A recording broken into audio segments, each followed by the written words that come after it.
Hello বন্ধুরা, welcome to my channel. মূলত তোমাদের আজ এডুকেশন সাজেশন নিয়ে চলে এলাম।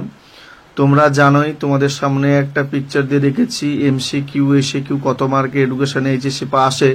তাছাড়া তোমাদের যে সিস্টেমে প্রশ্ন হয়, গ্রুপ এ থেকে 8 মার্কের 2টো প্রশ্ন থাকবে, গ্রুপ বিতে 8 মার্কের 2টো প্রশ্ন থাকবে, গ্রুপ সিতে 4 মার্কের একটা প্রশ্ন থাকবে লিখতে হবে, এবং গ্রুপ ডিতে 4 মার্কের একটা প্রশ্ন লিখতে হবে।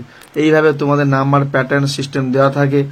তো তোমাদের সিস্টেম ওয়াইজ কোন গ্রুপ থেকে কোন কোন প্রশ্নগুলো তোমরা প্রিপারেশন নিলে 100% কমন পেয়ে যাবে, সেগুলো নিয়ে পর্যালোচনা করব।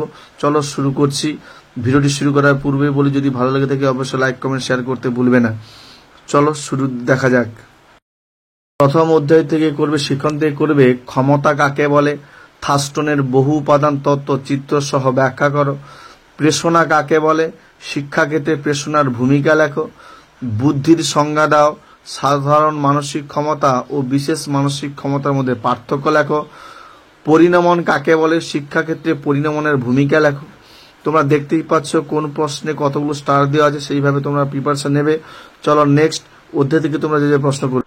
দ্বিতীয় অধ্যায় থেকে করবে থর্নডাইক শিক্ষণের মূল সূত্রগুলি লেখো, শিক্ষাক্ষেত্রে এর গুরুত্ব লেখো, 2 প্রাচীন অনুবর্তন ও সক্রিয় অনুবর্তনের পার্থক্য লেখো, 3 প্রচেষ্টা ও ভুলের শিখন কৌশল বলতে কি বোঝো, সমস্যার সমাধানমূলক শিখন কৌশলের একটি পরীক্ষার বৈশিষ্ট্য উল্লেখ করো। নেক্সট গ্রুপ বি অর্থাৎ 8 মার্কে 2টো প্রশ্ন করতে হয়। চতুর্থ অধ্যায় থেকে প্রশ্ন করবে সমসুযোগ কাকে বলে, শিক্ষায় সমসুযোগ ধারণাটি ব্যাখ্যা করো।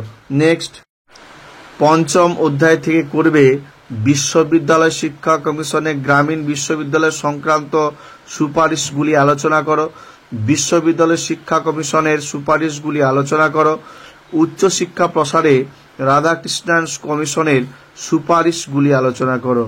নেক্সট ষষ্ঠ অধ্যায় থেকে করবে মুদালিয়ার শিক্ষা কমিশনের মতে মাধ্যমিক শিক্ষার লক্ষ্য ও উদ্দেশ্যগুলি লেখো, 2 মাধ্যমিক শিক্ষা কমিশনের মতে পরীক্ষা ও মূল্যায়ন ব্যবস্থা কিরূপ ছিল তা আলোচনা করো।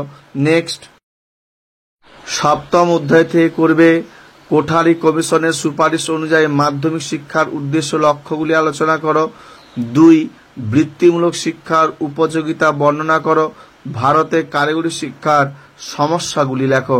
নেক্সট অষ্টম অধ্যায় থেকে করবে জাতীয় শিক্ষানীতি 1986 এর মূল নীতিগুলি আলোচনা করো, 2 1986 সালের জাতীয় শিক্ষানীতিতে অপারেশন ব্ল্যাকবোর্ড ও নবোদয় বিদ্যালয় গঠনের ক্ষেত্রে কি কি সুপারিশের কথা বলা হয়েছে।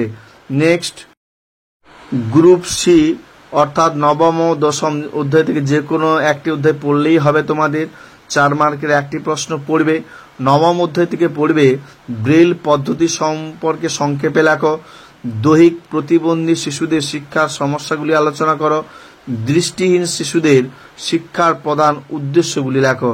নেক্সট দশম অধ্যায় থেকে করবে সর্বজনীন প্রাথমিক শিক্ষার প্রয়োজনীয় কয়েকটি পদক্ষেপ লেখো, 2 সর্বশিক্ষা কমিশন কি, সর্বশিক্ষা সফল করতে পশ্চিমবঙ্গ সরকারের 2টি পদক্ষেপ আলোচনা করো, 3 সর্বশিক্ষা অভিযানের যে কোনো 4টি মূল উদ্দেশ্য লেখো।